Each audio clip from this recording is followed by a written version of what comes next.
La Asamblea escuchará. The Assembly will hear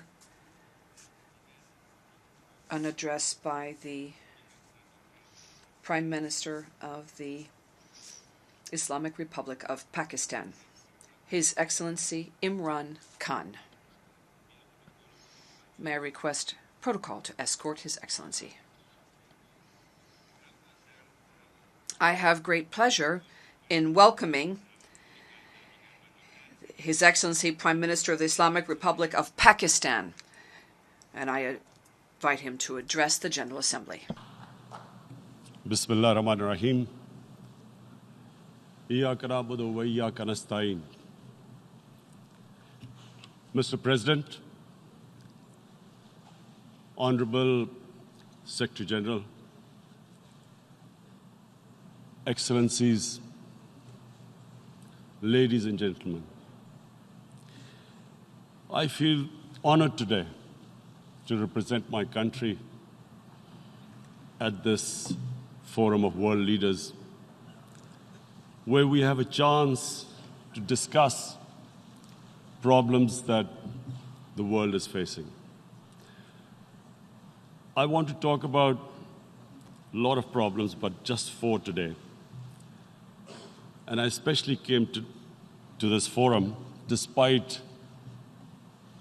a difficult time in my country, facing challenges.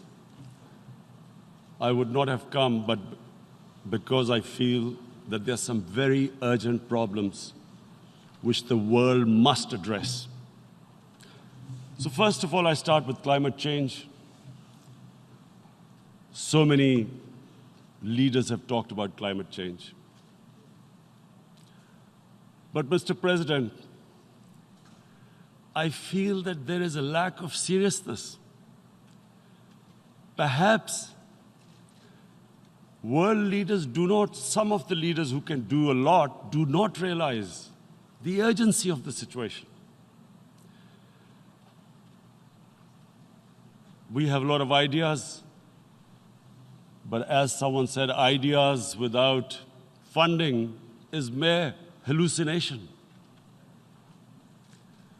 Pakistan, I'll give you start with my own country. Our country is amongst the top 10 nations in the world which are most affected by climate change. We depend upon our rivers. We are mainly an agricultural country. And 80% of the water in our rivers comes from our glaciers. The glaciers, not just on the Pakistani side, even India. The 80% of the water in Ganges and the Indian rivers also comes from the glaciers, from the Himalayan glaciers, Karakoram, Hindu Kush. And these glaciers are melting at quite a rapid pace. We detected already 5,000 glacial lakes in our mountains. And if this keeps going, if nothing is done, we are scared that humans are facing a huge catastrophe. In my country, when my party came to power in the province of KP, we planted 1 billion trees in 5 years. Now we've set ourselves a target of 10 billion trees in Pakistan. Idea being to counter the effects of global warming.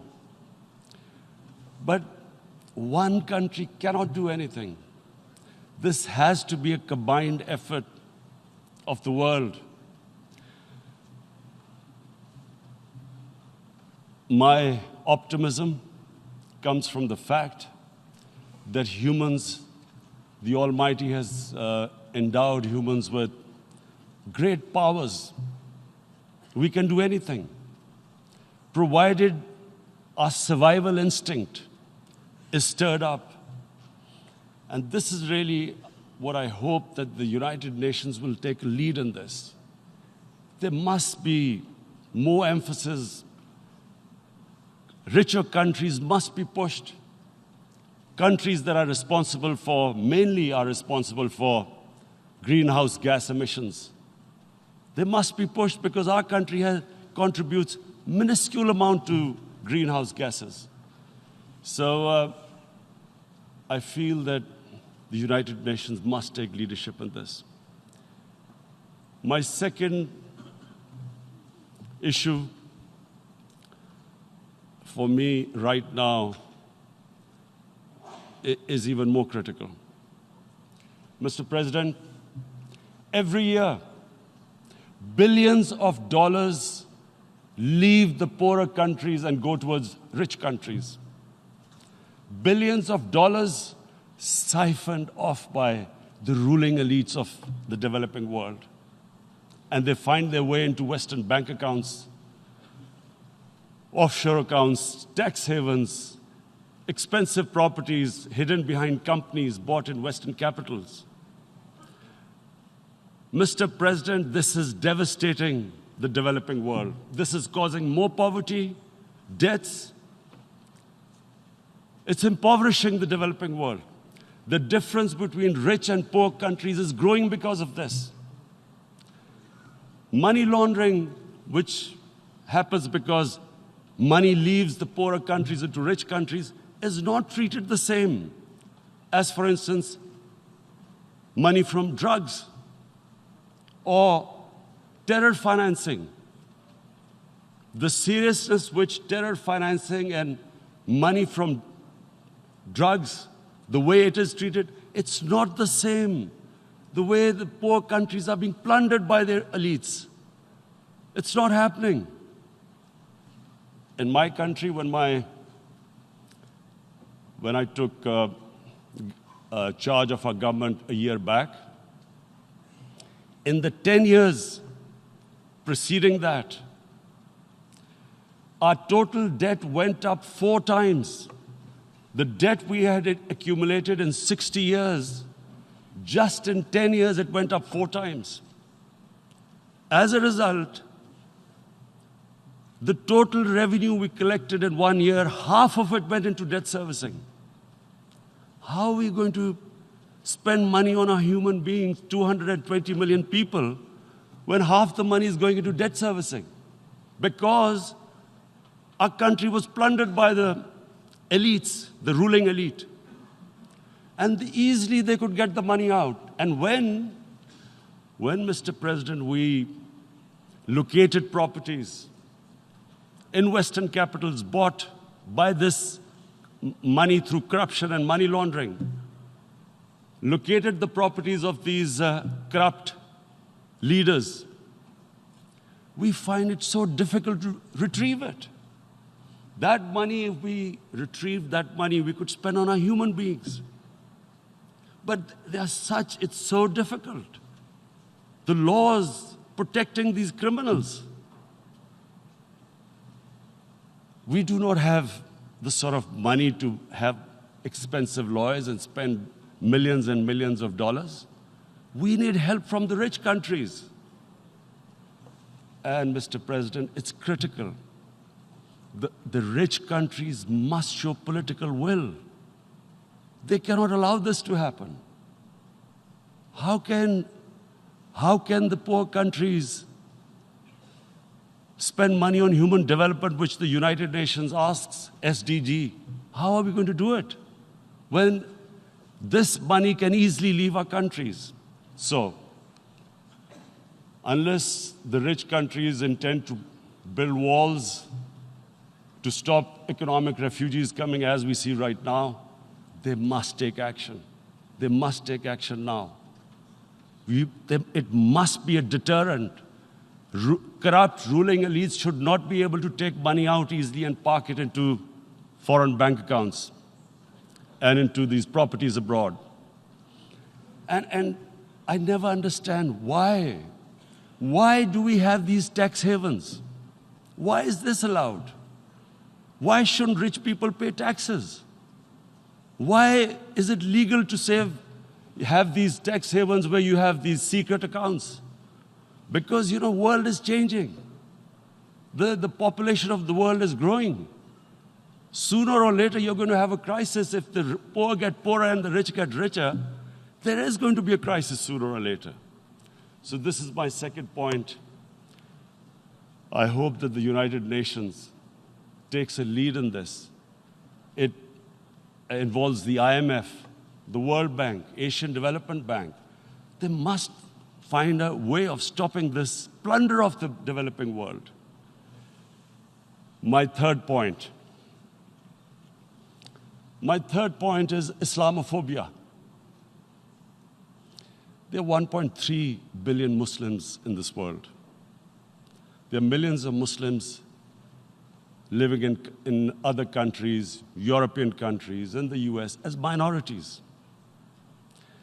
Islamophobia, since 9/11, has grown at a pace where it is alarming. Human communities live together. There should be understanding amongst them. But Islamophobia is creating a division.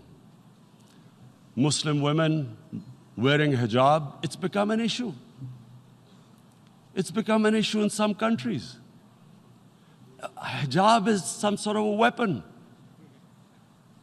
A woman can take off her clothes in countries, but she can't put on more clothes. How is this happening? Because of Islamophobia. And how did this Islamophobia start? After 9/11. And why did it start? Because certain Western leaders equated terrorism with Islam. Islamic terrorism. Radical Islam. What is radical Islam? There is only one Islam. And that is the Islam we follow of Prophet Muhammad sallallahu alaihi wasallam. There is no other Islam. Radical Islam, Islamic terrorism, what message did they send to people in the West? And why is there Islamophobia? How is a person in New York, in the Midwest, in the US, in European capital, how is he going to distinguish between who is a moderate Muslim and who's a radical Muslim? Because terrorism has nothing to do with any religion. This Islamic terrorism, Islamic radicalism, and sadly used by leaders, this has been the main reason for this Islamophobia. And it has caused pain amongst Muslims. We in Muslim countries watch this Islamophobia traveling abroad, and it's getting worse. And may I just say, Mr. President, that in European countries, it is marginalizing Muslim communities. And we all know that marginalization leads to radicalization. Some of the people who ended up as militants in Syria and other places were from marginalized Muslim communities. And my point here is that we must address this issue. I'm sad to say that we Muslim leaders have not addressed this issue either. After 9/11, when this thing came about war against radical Islam, rather than Muslim leaders trying to explain to the West that there is no such thing as radical Islam, in all human communities, they are radicals. They're liberals and rest are moderate. All human communities, Christians, Jews, everyone has it. But Islam is not radical, neither Judaism, neither Christianity, neither Hinduism. No religion preaches radicalism. The basis of all religion is compassion and justice, which differentiates us from the animal kingdom. But unfortunately, the Muslim leadership was so scared of being called radical Islam that all of them became moderates. In Pakistan, we were in the eye of the storm, and our government coined a phrase called enlightened moderation. No one knows what it meant. But everyone started putting on Western suits that they were moderates, started speaking. Even those who didn't know English would speak English because they were moderates. No one had a clue what it was. Because we, in the Muslim world, did not explain to the West that there is no such thing as radical Islam. One of the reasons why after 9/11, Islam was supposed to be equated with terrorism was suicide attacks. Because the 9/11 bombers did a suicide attack, all sorts of theories came up that the Muslims are involved in suicide attacks because they will get virgin in heavens. Some came up with, what about women, suicide attackers? So this bizarre thing happened. No one explained. Suicide attacks and Islam were equated. No one did research that before 9/11, the majority of suicide attacks in the world were by Tamil tigers, who were Hindus. No one blamed Hinduism, and quite rightly. What has Hinduism got to do with what desperate people were doing in Sri Lanka? We all know we've seen films about Japanese kamikaze pilots at the end of the Second World War doing suicide attacks. No one blamed the religion.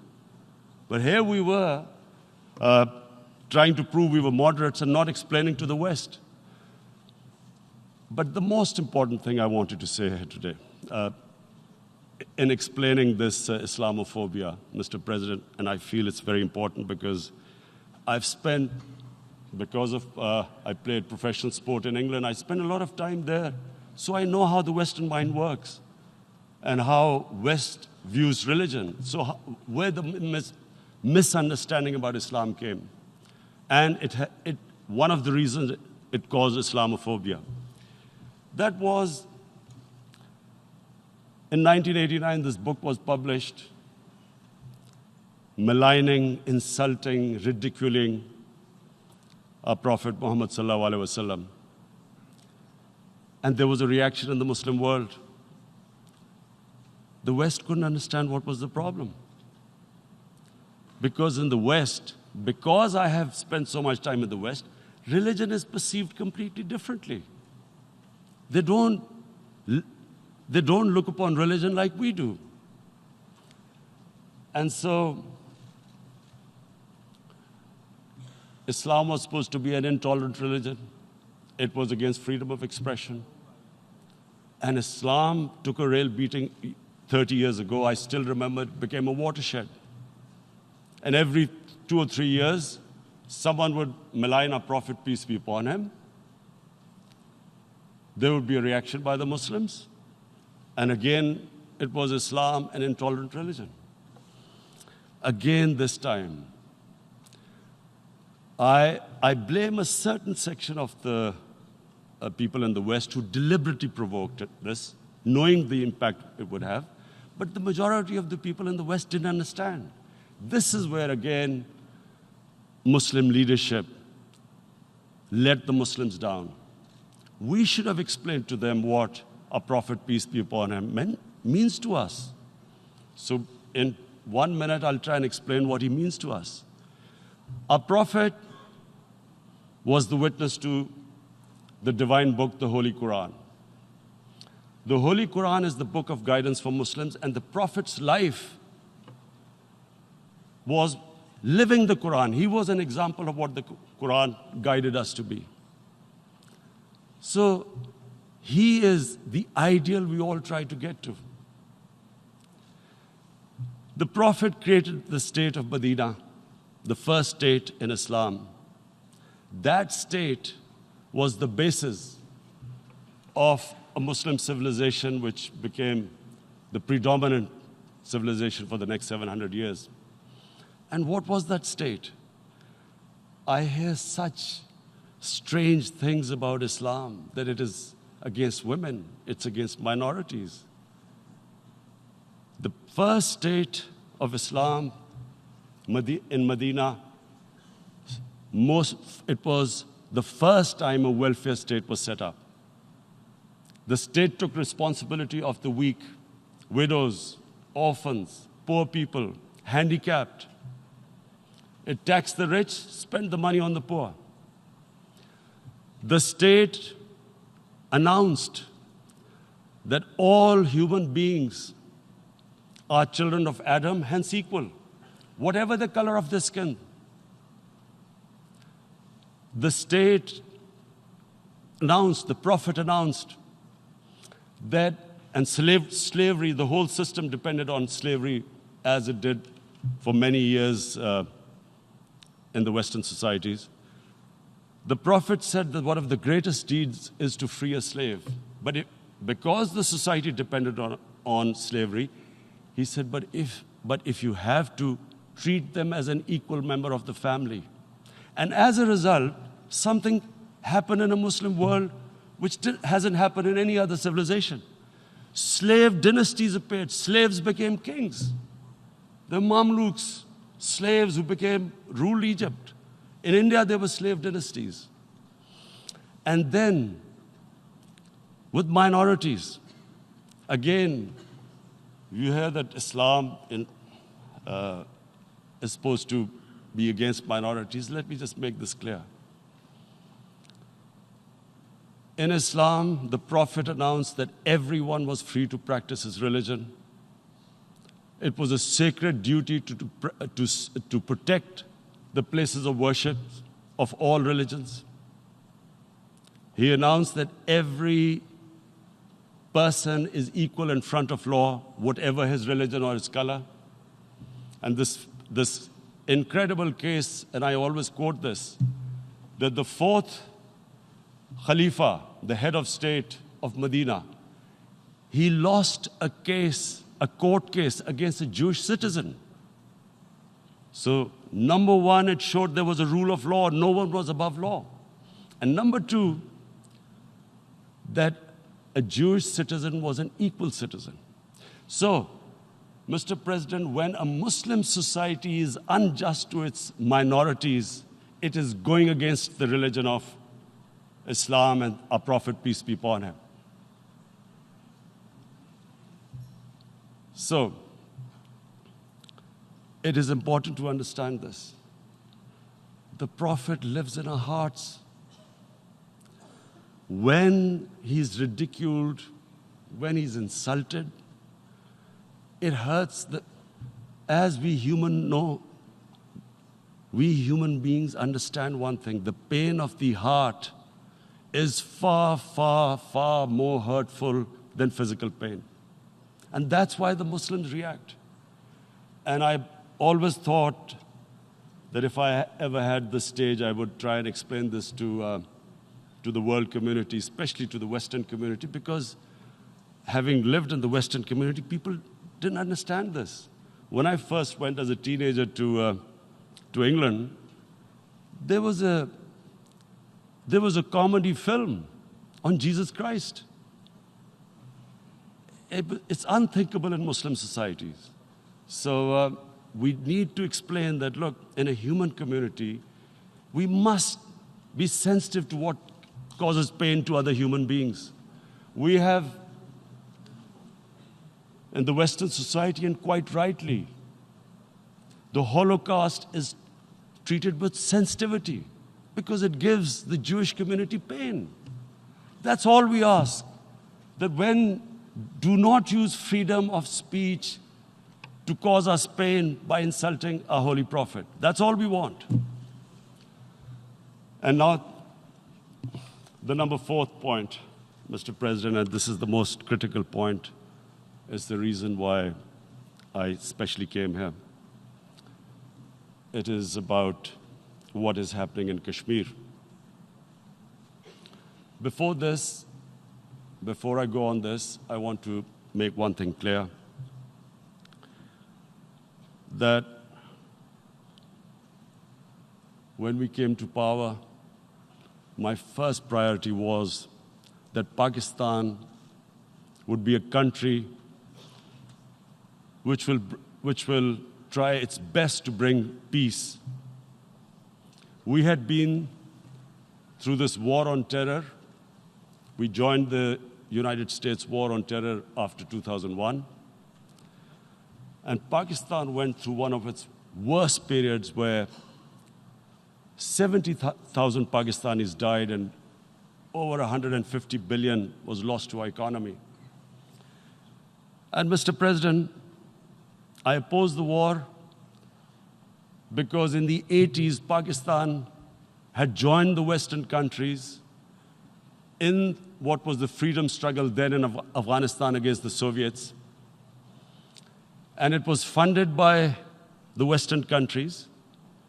These mujahideen groups, which were treated in guerrilla warfare, were trained by Pakistan Army, funded by the Western countries, and especially US, and they waged what was a freedom struggle in Afghanistan. The Soviets called them terrorists.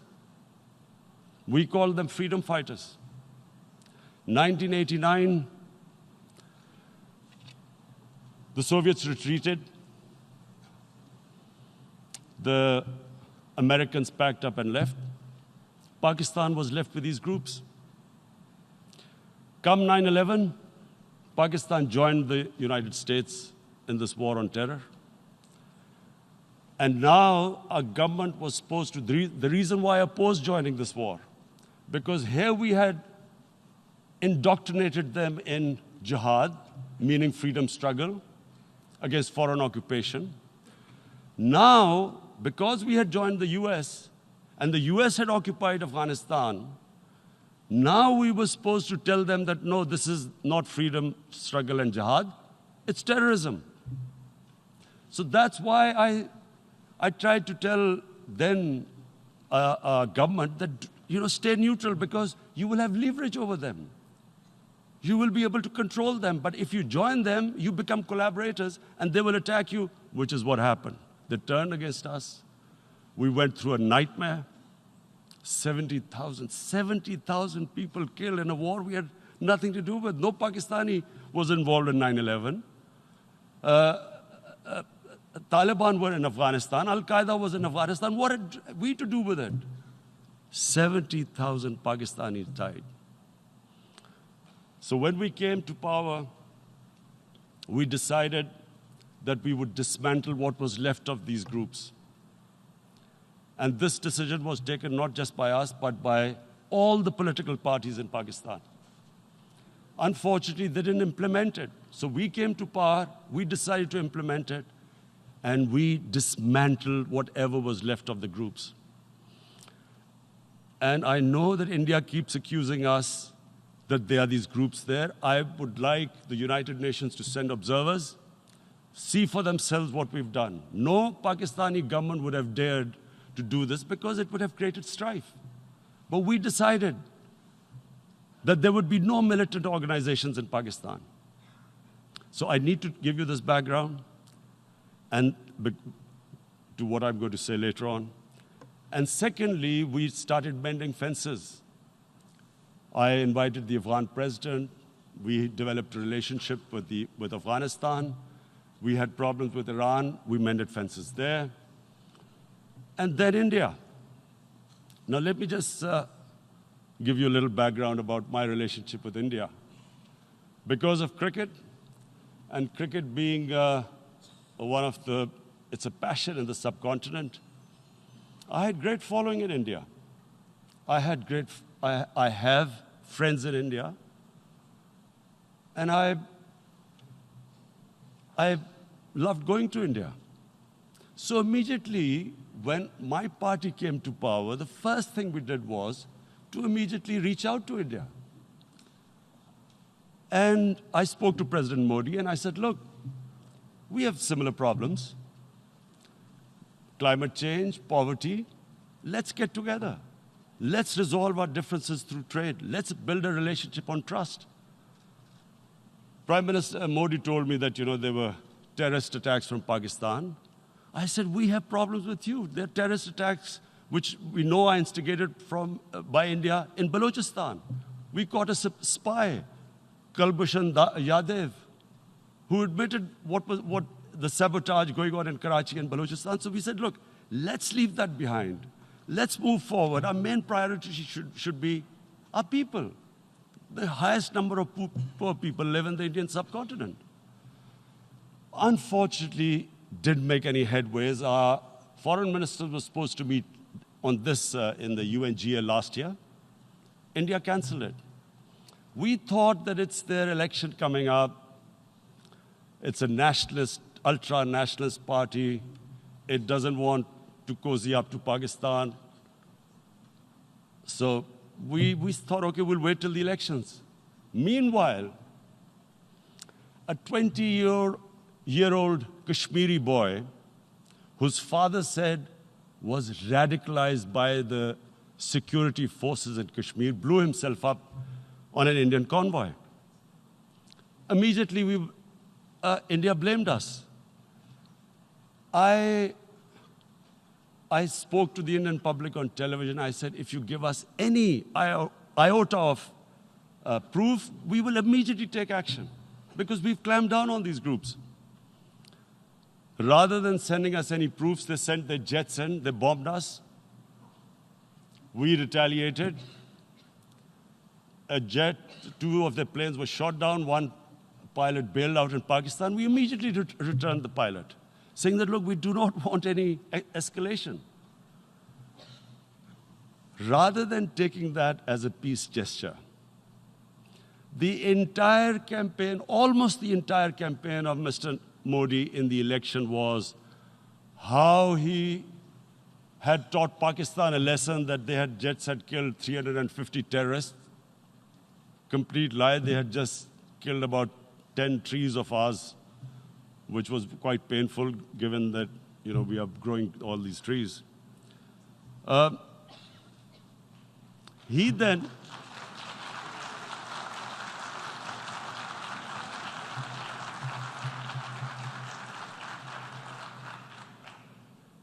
the election campaign, Mr. Modi used words like, this is just a trailer, the movie is about to start. I went into Pakistan and taught them a lesson. This was the election campaign. Okay, so we thought, us politicians make all these statements to win elections. So, okay, after elections, we'll get back to our normal relationship. Well, the moment the elections ended, we approached India, no response, but then we discovered they were trying to push us in the FATF blacklist to bankrupt us. That's when we realized there was an agenda. And that agenda became obvious on the 5th August when India went against 11 United Nations Security Council resolutions, which say that Kashmir is a disputed territory and the people of Kashmir have the right of self-determination. They went against that. They went against Simla Accord, which is about bilateral, sorting out our differences through bilateral means, went against that. They actually went against the Indian Constitution. Illegally, they revoked Article 370, which gave Kashmir the special status. They got an extra 180,000 troops there. Total number of security forces in Kashmir now are 900,000. And they put 8 million people of Kashmir under curfew.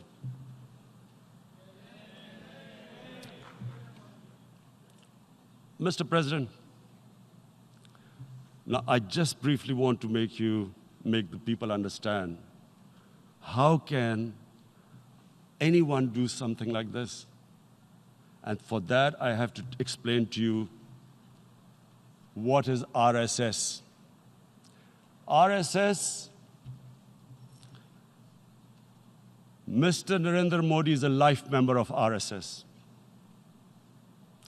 RSS was an organization that was inspired by Adolf Hitler and Mussolini, came about in 1925.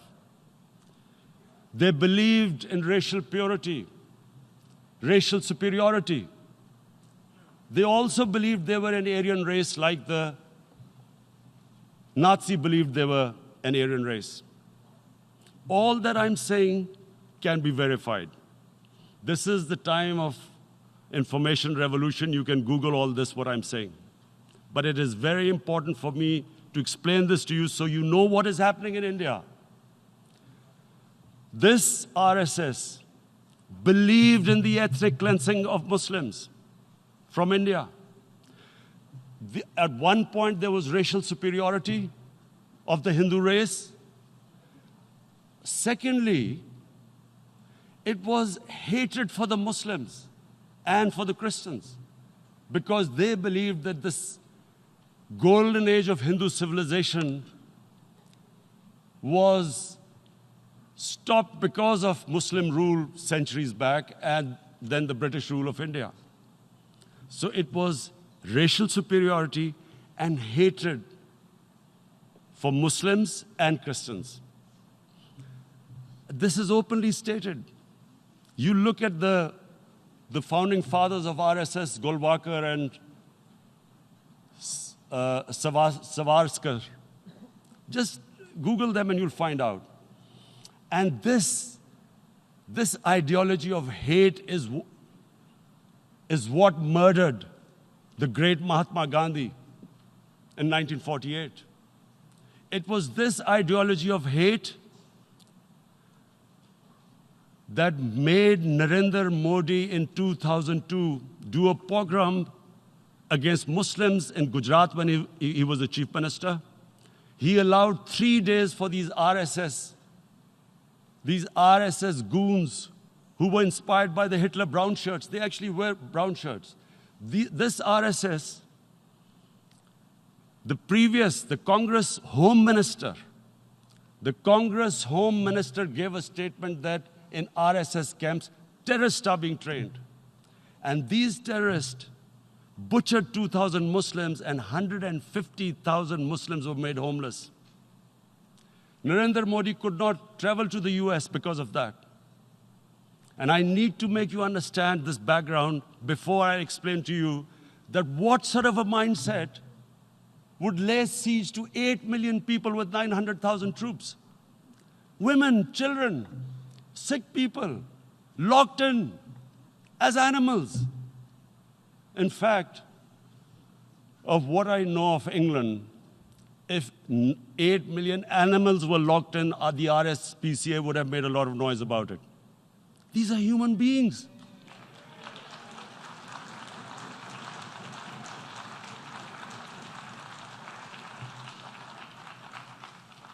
And Mr. President, what comes with racial superiority, these illusions of Aryan superior race, is arrogance.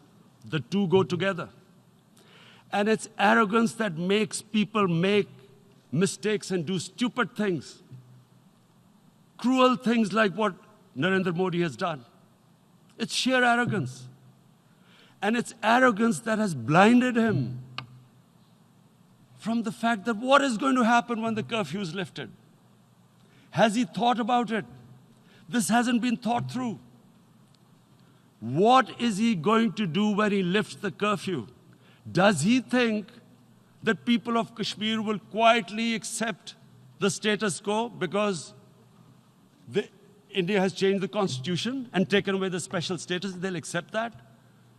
Mr. President, 100,000 Kashmiris have died in the past 30 years because they were denied the right given by the United Nations, the right for self-determination.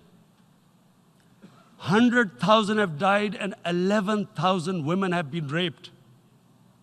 There are 2 United Nations human rights reports on this. The world hasn't done anything because India is a huge market, 1.2 billion people. Sadly, the material prevails over the human. But this has serious consequences. Again, I repeat, that's why I'm here.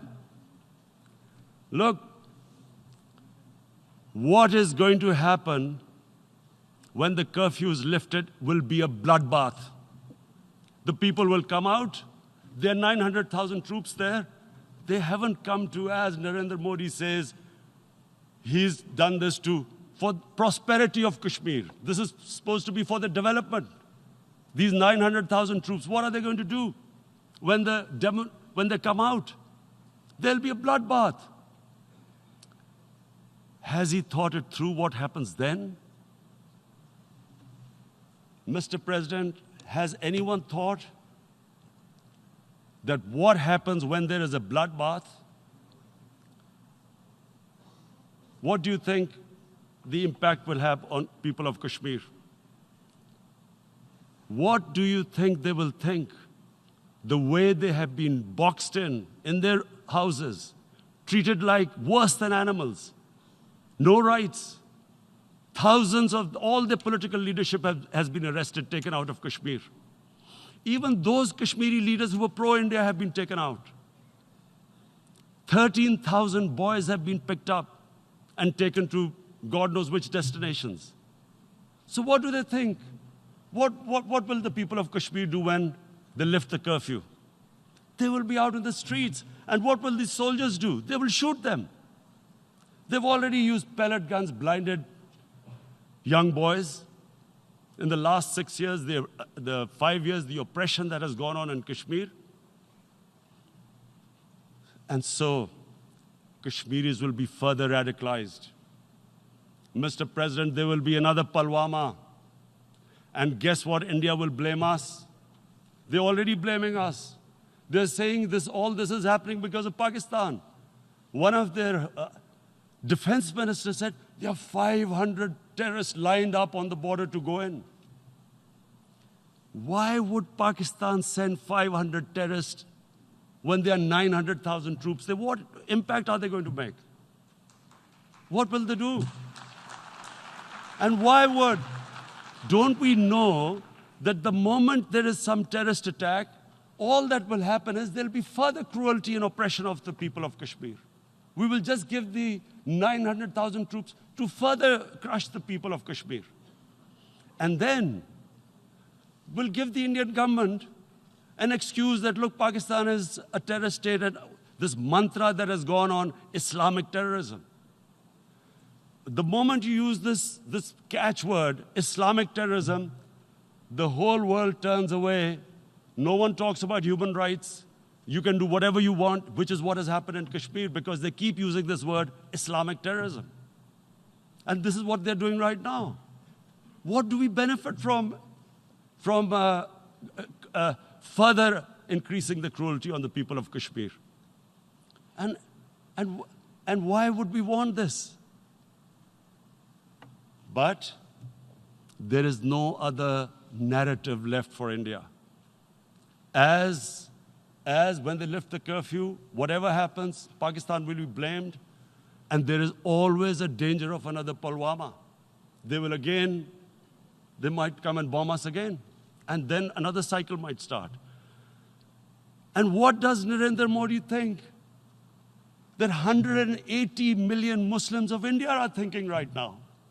Aren't they watching these Kashmiris stuck inside for 55 days they've been stuck in? Aren't they watching? What do you think? Don't you think that the Muslims will be radicalized in India? And I'm talking about 180 million people. And when they get radicalized, there will be some incident in India somewhere down the line. Again, we will be blamed.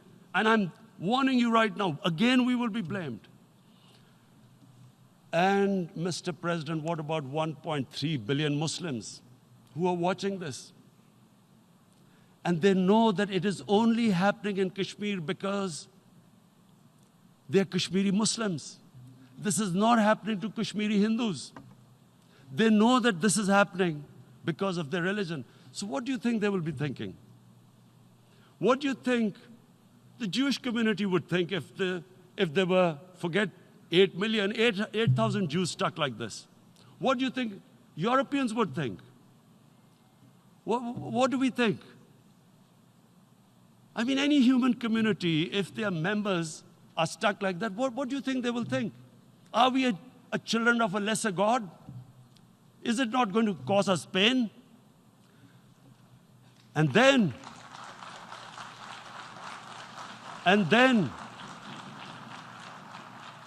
I'll tell you what will happen. People will, in the 1.3 billion Muslims, someone will pick up arms.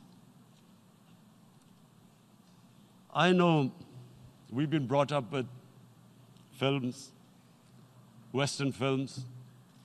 This good, decent guy doesn't get justice. he decides to pick up a gun and start seeking justice. There was a film made in New York, famous film called Death Wish. This guy gets mugged by and his family, his wife gets killed or something. He can't get justice.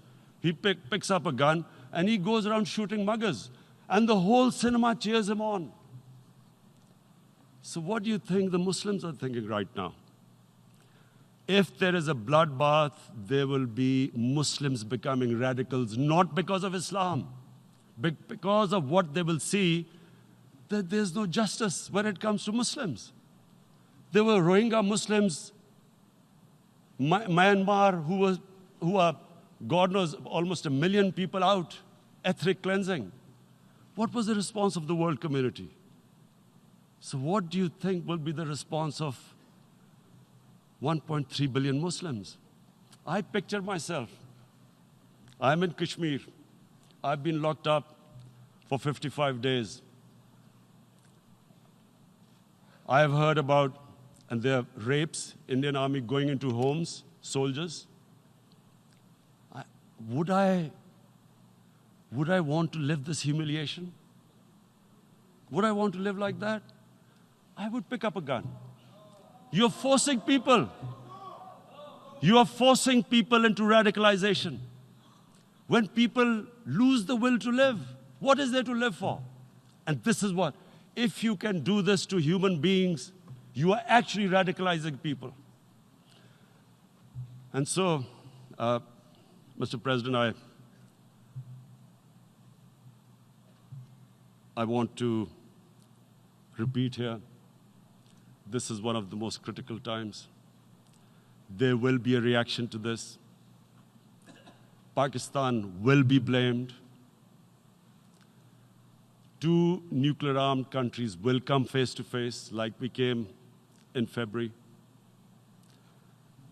And before we head in that direction, the United Nations has a responsibility. This is why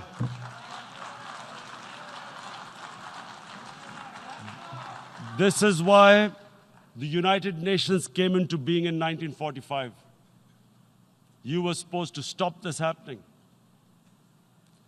I feel we are back to 1939, Munich. Czechoslovakia has been taken, annexed. What is the world community going to do? Is it going to appease a market of 1.2 billion, or is it going to stand up for justice and humanity?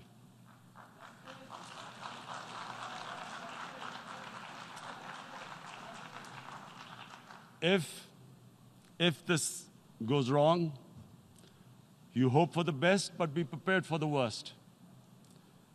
If a conventional war starts between the 2 countries,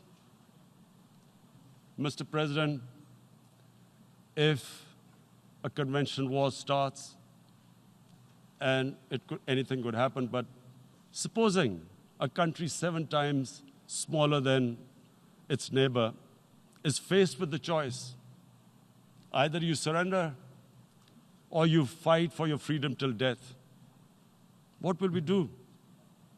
I ask myself this question. And my belief is, La ilaha illallah, there is no God but one.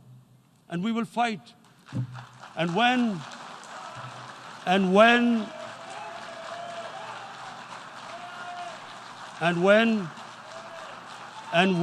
a nuclear-armed country fights to the end, it will have consequences far beyond the borders. It will have consequences for the world, which is why I repeat I'm here. Because I'm warning you, it's not a threat. It's a fair worry that where are we headed? And I've come here to tell the UN, you've got to, this is a test for the United Nations.